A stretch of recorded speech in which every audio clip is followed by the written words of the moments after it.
Alright, so moving right along, the last possibility here is cage to string shape using the remodulation, using start a new cage. So how does that work? Start a new pentatonic scale from a string. Take note of the new shape tuning warp, the tuning warp forms. You know that the new shape has the original string shape on the string that you started from. Okay, so we're going cage to string shape. Okay, and we better look at an example. Starting a C pentatonic from string 3. Okay, so C pentatonic here from string 3 modulates into an A shape, therefore A cage has the C string shape on string 3. And we're going cage to string shape.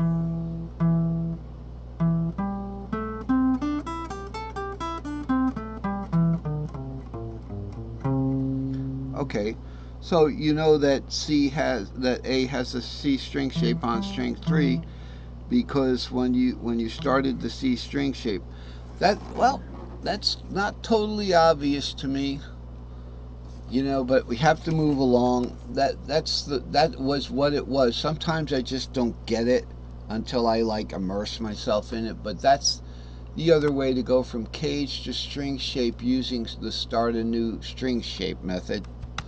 Okay, I took a brain break there.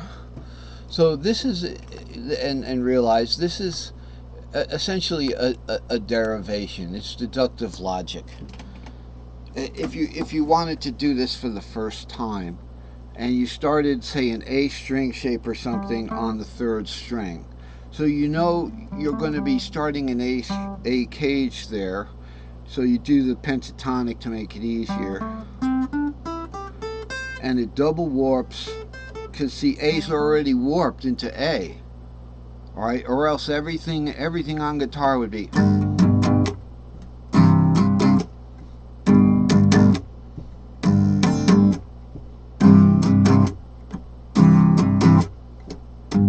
Everything would be E-shaped if you didn't have the tuning third between the G and the B string. I've tried it, but you can't do your chord shapes, so they're already modulated. And so the bottom line is, this would be how you do it for the first time. A shape from the 1st string, 3rd string, warps into a G shape, so therefore deductively you know that the G box has A on the 3rd string. That's all that's saying. It's more like a derivation method, but I wouldn't want to do it on the fly. Okay, so if I was in the G cage and I wanted to know where the A shape is, I'd probably use fifths. So the G shape on the 3rd string would be, G shape would be string 1, string 2, A shape would be string 3. Okay, and then remember the first method is string 3 is always going to be a caged letter from the string shape. So one caged letter from G is what? C, A, G, E.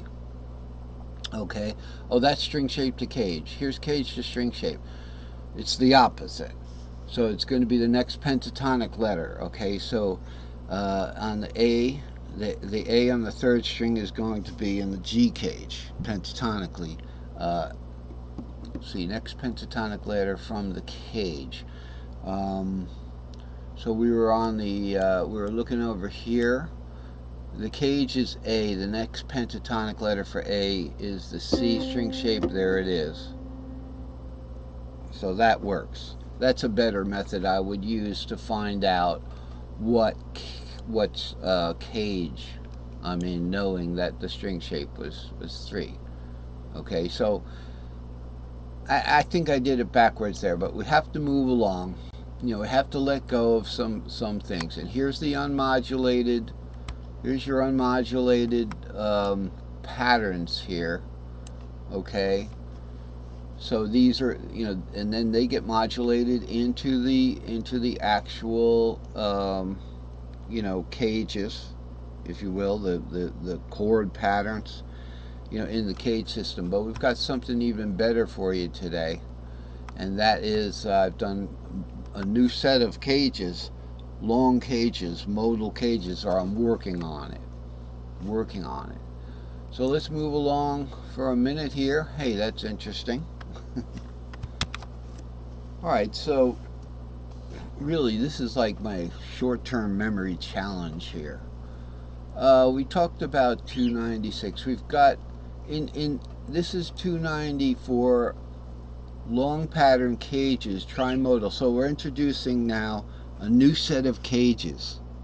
We've kind of exhausted our knowledge of the other cage, of the short cages, the cage system, and I'm going to be expanding the cage system into like a tri-modal cages, 1, 4, 5, and that's going to be the subject of the next series of lectures, until something else becomes more fun.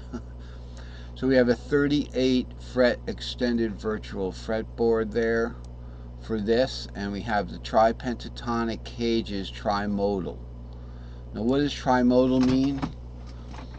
So in the normal cage system we have C, F, and G, and we do that in the 5 positions. But now what we're going to do in the 5 positions, each position is going to have its own 1, 4, 5. It's going to be C, F, G in the root position, D minor, G, A minor in the second position, which would be the D box.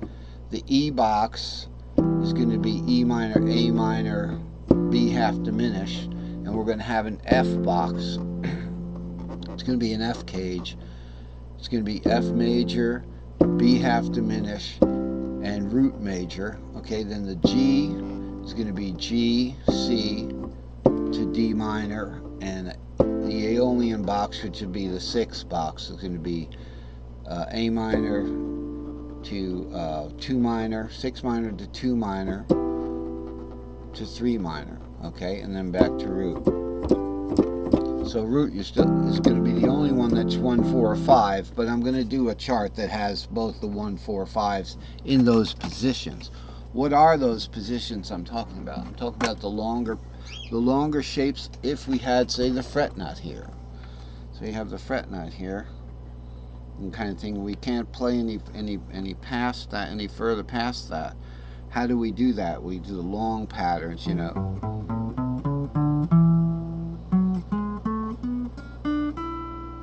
Okay, that would be kind of like a Phrygian scale.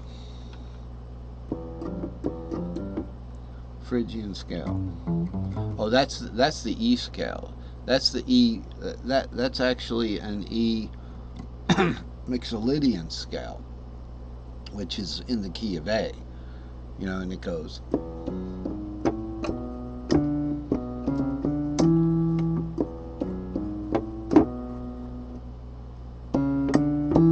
Okay, that was a little difficult for me with my long nails.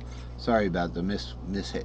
Anyway, so this particular chart we're not going to talk a lot about because I've developed this keyboard into something more, but it should be good to look at it.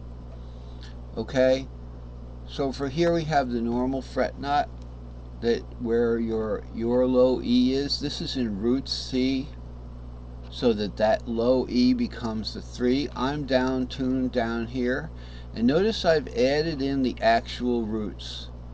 So where your low E is, if you play C there, the low E becomes the 3rd of that C, and this root here, this C root up here, that's middle C on the piano.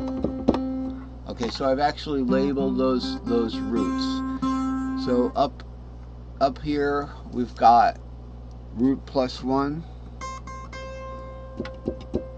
Okay, and then root -1 down here, just straight down here. That's the same note.